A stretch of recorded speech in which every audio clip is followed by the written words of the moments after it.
On August 10, 1680, the sun rose over the Rio Grande Valley, and with it a signal of rebellion raced through the pueblos. Runners carried knotted cords, each knot a countdown to a synchronized uprising. At dawn, the attack erupted. Missions burned, Spanish horses were seized, and roads to Santa Fe were sealed. Governor Antonio de Otermín, barricaded in the palace of the governors, faced an unprecedented indigenous coalition. Pueblo fighters led by the Tewa visionary pope from Owinge cut the capital's water supply and pressed their siege. The question looms, how did dispersed Pueblo communities divided by language and distance orchestrate a revolt that expelled Spain from New Mexico? For over a decade, the Pueblo Revolt was no spontaneous outburst. It was a calculated act of resistance rooted in decades of oppression and sparked by a leader who wove unity from division. By August 21st, the Spanish would flee south, leaving behind approximately 400 dead, including 21 Franciscan friars. The Pueblo victory reshaped the Southwest, forcing Spain to rethink its colonial grip. To understand this seismic event, one must grasp the stakes, a clash of religion, survival, and sovereignty, driven by a communications network as ingenious as it was deadly. The knotted cords were not just signals. They were the pulse of a people reclaiming their world. The knotted cords were not just signals. They were the pulse of a people reclaiming their world. By 1680, the Pueblo peoples of New Mexico had endured nearly a century of Spanish colonial rule, a regime that pressed against every facet of their existence. The roots of the revolt ran deep, nourished by religious suppression, economic exploitation, ecological collapse, and memories of brutality. To understand how the Pueblos forged a coalition capable of expelling Spain, one must trace the grievances that transformed endurance into defiance. The Spanish mission system, designed to convert and control, struck at the heart of Pueblo spirituality. Franciscan friars banned sacred ceremonies, demolished kivas, and burned ritual masks, labeling them idolatry. Punishments for practicing traditional rites were severe whippings, imprisonment, or worse. This relentless campaign to impose Christianity fueled resentment as the Pueblos saw their cosmology and communal bonds eroded. Yet the friars' zeal was only one blade of the colonial axe. The encomienda and repartimiento systems demanded tribute in crops and unpaid labor, draining Pueblo resources. Villages were forced to deliver maize textiles and workers to Spanish settlers, often at the cost of their own survival. By the 1660s, these extractions grew unbearable as communities struggled to feed themselves. Worse still, the Southwest faced ecological calamity. Severe droughts gripped the region through the 1660s and 1670s, shriveling crops and intensifying famine. Apache and other regional raids compounded the crisis, targeting Pueblo and Spanish settlements alike. The Spanish offered little protection, leaving Pueblos to fend for themselves while still demanding tribute. This betrayal sharpened the sense of abandonment. Memories of earlier violence, such as the 1599 Acoma massacre, where Spanish forces killed hundreds and enslaved survivors, lingered as a warning of colonial cruelty. These wounds, carried across generations, became a rallying cry. Into this crucible stepped Pope, a Tewa religious leader from Owinge. Operating from Taos and Tewa networks, he wove a clandestine alliance across disparate pueblos. His vision was not merely resistance, but reclamation, a return to spiritual and political autonomy. Pope's genius lay in his communication strategy. Runners carried knotted cords, each knot marking a day until the uprising. This system bridged linguistic and geographic divides, uniting Taos, Picaris, Jemezquewa, Tasuke, Nambe, and others in a shared purpose. Even the Hopi, far to the west, aligned with the cause. The cords were a masterstroke, ensuring simultaneity and surprise. Yet the plan nearly unraveled. Spanish authorities, alerted by intercepted messages or arrests, learned of the plot. Pope, undeterred, advanced the revolt to August 10th, a decision that preserved the element of surprise. The stage was set for a rebellion that would not only challenge Spanish rule, but dismantle it entirely. The stage was set for a rebellion that would not only challenge Spanish rule, but dismantle it entirely. On August 10th, 1680, the Pueblo Revolt ignited with surgical precision. The knotted cords had done their work, synchronizing attacks across the Rio Grande Valley and beyond.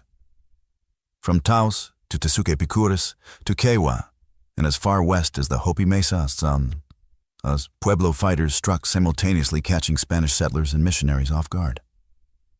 Pope's strategy was clear: isolate, overwhelm, and expel. The revolt's success hinged on its operational design, seizing horses, blocking roads, and targeting missions and estancias to strangle Spanish control. This was no chaotic uprising. It was a coordinated campaign that exploited the colony's vulnerabilities. The plan's near compromise forced Pope to act swiftly. Spanish authorities, tipped off by intercepted messages or arrests, began to suspect a plot. Rather than delay, Pope advanced the revolt by days, launching on August 10th. This bold adjustment preserved the element of surprise. Pueblo forces moved with discipline. They captured Spanish horses to cripple mobility, severed roads to Santa Fe to isolate the capital, and attacked outlying missions and ranches to fragment resistance. The geographic scope was staggering. Communities as distant as Oke, Owinge, Yemes, and Nambe acted in concert, their runners ensuring flawless communication. The Hopi's participation extended the revolt's reach, threatening Spain's western flank. The human toll was immediate and severe. Approximately 400 Spaniards, including 21 of 33 Franciscan friars, were killed in the initial wave. Mission symbols of religious oppression were raised. Their bells silenced, their altars toppled. Civilians and officials fled towards Santa Fe, seeking refuge with Governor Antonio de Otermín. By August 13th, the revolt converged on the capital, where Pueblo fighters encircled the town and cut its acequia, choking off water. The siege of Santa Fe, lasting until August 21st, became the crucible of the revolt. Otermín, barricaded in the palace of the governors, faced dwindling supplies and morale. Pueblo warriors, relentless, pressed their advantage, setting fires and tightening the noose. On August the 21st, Otermín attempted a desperate sortie, hoping to break the siege. The counterattack gained fleeting ground, but failed to dislodge the Pueblos. Realizing Santa Fe was untenable, Otermín ordered a withdrawal. Spanish bloodied and broken abandoned the capital, retreating south toward El Paso del Norte. The siege had not only humiliated Spain, it had shattered its grip on New Mexico. As the dust settled, the Pueblos stood on the cusp of a historic victory, poised to reclaim their land and way of life. As the dust settled, the Pueblos stood on the cusp of a historic victory, poised to reclaim their land and way of life. By August 21st, 1680, Santa Fe lay abandoned, its streets silent, save for the echoes of Pueblo victory. Governor Antonio de Otermín, leading a battered column of survivors, retreated south toward El Paso del Norte, a grueling exodus that marked the collapse of Spanish rule in New Mexico. The Pueblo Revolt had achieved its climax, the complete expulsion of a European colonial power from a region it had dominated for nearly a century. This was no partial victory. Spanish civil and ecclesiastical governance ceased entirely, leaving the Pueblos to redefine their world. The retreat was chaotic. Otermín's forces, joined by civilian refugees, numbered fewer than 2,000, harried by Pueblo warriors and weakened by hunger and exhaustion. The journey to El Paso del Norte, over 300 miles, tested their endurance, with stragglers falling to raids or the harsh desert. The Spanish left behind a province in upheaval, approximately 400 of their number dead, including 21 Franciscan friars, and their capital in Pueblo hands. Missions across the Rio Grande Valley lay in ruins, their crosses toppled, their records burned.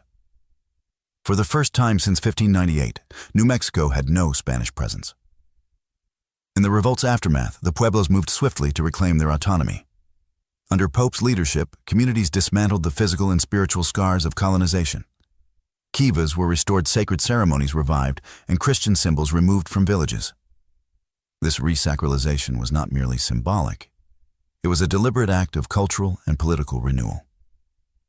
From Oke Owinge to Taos James to Hopi, each Pueblo navigated its own path, reflecting the diversity of their traditions and governance. Contrary to Spanish fears of a unified Pueblo empire, the post-revolt landscape was a mosaic of localized authority bound by a shared rejection of colonial oppression.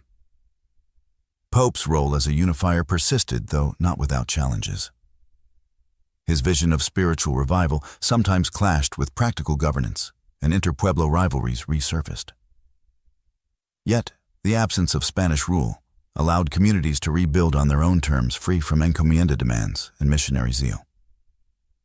The knotted cords, once signals of war, now stood as emblems of a collective triumph that had turned disparate towns into a force capable of rewriting the Southwest. The expulsion held firm with Spain, relegated to its southern outpost at El Paso del Norte. For over a decade, the Pueblos maintained their independence, a testament to the revolt's precision and resolve.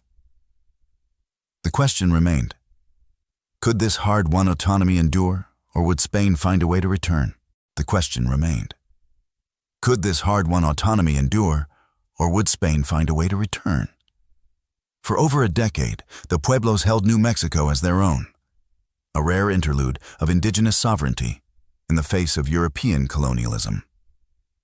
From 1680 to 1692, the absence of Spanish rule allowed communities to govern worship and live free of the encomienda's burdens and the friars' decrees.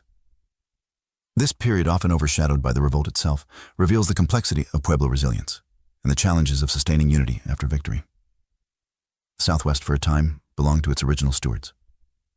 In the wake of the expulsion, Pueblo communities from Taos to Hopi pursued distinct paths. Owenge, under Pope's influence, prioritized spiritual revival with kivas reopened and ceremonies restored to their central place.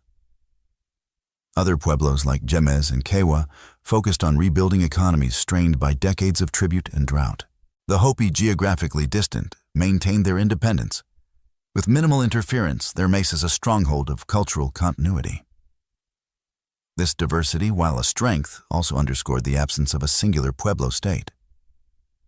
Governance remained local, rooted in traditional councils and religious societies, with Pope's leadership more symbolic than absolute. The 1680s were not without strain. Pope's vision of a purified Pueblo world sometimes clashed with pragmatic needs.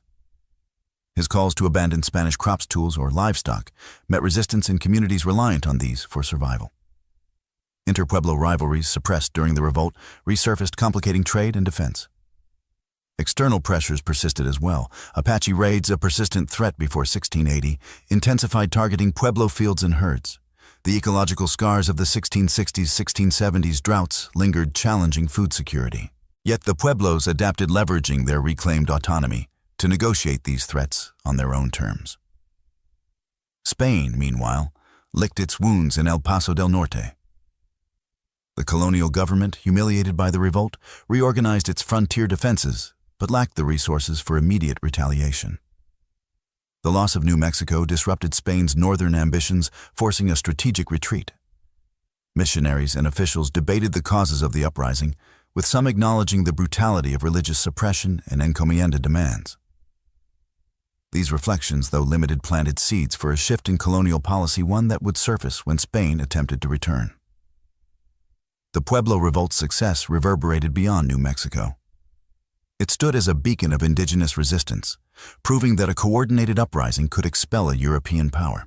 For 12 years, the Pueblos lived the reality of their victory, their knotted cords a fading but potent symbol of unity. But the horizon held new challenges as Spain prepared to test the durability of this independence.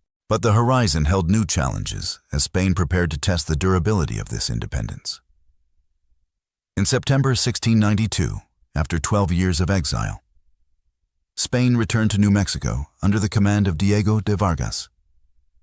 His entry into Santa Fe with a small force of soldiers and missionaries marked a calculated attempt to reclaim the province. Described as bloodless in initial accounts, this act of repossession was less a conquest than a diplomatic maneuver, as some Pueblo leaders, wary of further conflict or seeking trade, allowed Vargas's presence. Yet, the reimposition of Spanish rule was far from peaceful. And the years 1692 to 1696 revealed a contested, often violent struggle that exposed the limits of colonial power and the enduring Pueblo resolve. Vargas's strategy relied on persuasion and selective force. He toured Pueblo communities, offering amnesty and promising a lighter missionary hand. A tacit admission of past excesses. Some Pueblos, like Santa Ana and Zia, accepted nominal Spanish authority, hoping to avoid bloodshed or secure alliances against Apache raids. Others, including Taos and Pecos, resisted recalling the revolt's hard-won autonomy. The bloodless repossession of 1692 was thus a fragile truce, not a restoration. By 1693, Vargas faced open defiance and his campaign turned punitive. Rebellions flared particularly in the north, where Pueblo fighters again coordinated to challenge Spanish outposts. The years 1693 to 1696 saw escalating violence. Vargas's forces executed resistors with reports of dozens hanged or enslaved after skirmishes. In 1696, a second wave of uprisings erupted, echoing the 1680 revolt's ferocity. Pueblos like Jemez and Taos attacked Spanish garrisons, though without the synchronized scale of Pope's campaign. Spain, better prepared than in 1680, quelled these rebellions through superior arms and reinforcements. By 1696, colonial authority was re-established, but at a cost. The reconquest was no triumph. It was a grinding reoccupation that left both sides scarred. The return reshaped Spanish policy. Chastened by 1680 colonial officials, permitted greater Pueblo religious autonomy, allowing kivas and ceremonies to coexist uneasily with missions. Encomienda demands were curtailed, reflecting a pragmatic need to avoid further revolts. For the Pueblos, the loss of full independence was tempered by these concessions, which preserved cultural practices and local governance to a degree unseen before 1680. The knotted cords, though no longer in use, lingered in memory as a symbol of what unity could achieve. The knotted cords, though no longer in use, lingered in memory as a symbol of what unity could achieve. The Pueblo Revolt of 1680 stands as one of the most consequential indigenous victories against European colonization in North America. For 12 years, it expelled Spain from New Mexico, forcing a colonial power to retreat and rethink its approach to governance, religion, and indigenous relations. The revolt's legacy, however, extends far beyond its immediate triumph, reshaping the Southwest's cultural, political, and spiritual landscape, and resonating in modern memory as a testament to Pueblo resilience. The revolt's most enduring impact was its demonstration of indigenous agency. The knotted cords, a masterful system of communication, enabled disparate communities, Taos, Okai, Oinga Jemez Hopi, and others to act as one, overcoming linguistic and geographic divides. This coordination not only secured victory, but also set a precedent for collective resistance, inspiring later indigenous movements across the Americas. The expulsion forced Spain to adapt upon its return in 1692. Post-reconquest policies shaped by the revolt's lessons allowed greater Pueblo religious autonomy, with kivas and ceremonies tolerated alongside missions. Encomienda burdens were eased, granting communities more control over their labor and resources. These shifts, though incomplete, marked a renegotiation of power, a direct outcome of Pueblo defiance. Culturally, the revolt revitalized Pueblo identity. The restoration of kivas and ceremonies in the 1680s and their partial preservation after 1696 ensured the survival of spiritual practices that Spanish suppression had nearly erased. The memory of Pope and the knotted cords became a touchstone, symbolizing unity and resistance. This legacy persists in Pueblo oral traditions, where stories of 1680 are passed down as affirmations of sovereignty and endurance. In modern New Mexico, the revolt remains a living history. Annual commemorations, such as the Santa Fe Fiestas, celebrate Diego de Vargas's 1692 return, but also spark debate over colonial narratives. Pueblo communities, through institutions like the Indian Pueblo Cultural Center, emphasize the revolt's significance as a moment of self-determination. Public history discussions grapple with its complexities, religious repression, ecological stress, and the ingenious communication network that made victory possible. These conversations invite reflection. Was the revolt's success driven most by the backlash against missionary zeal, the desperation of drought and scarcity, or the knotted cords that turned many pueblos into one? The Pueblo Revolt rewrote the Southwest, proving that a colonized people could halt and reverse imperial ambition. Its core lesson endures: coordination, shared purpose, and cultural resolve can shift the course of history. The knotted cords, simple yet profound, remain a powerful emblem of what is possible when a people rise together.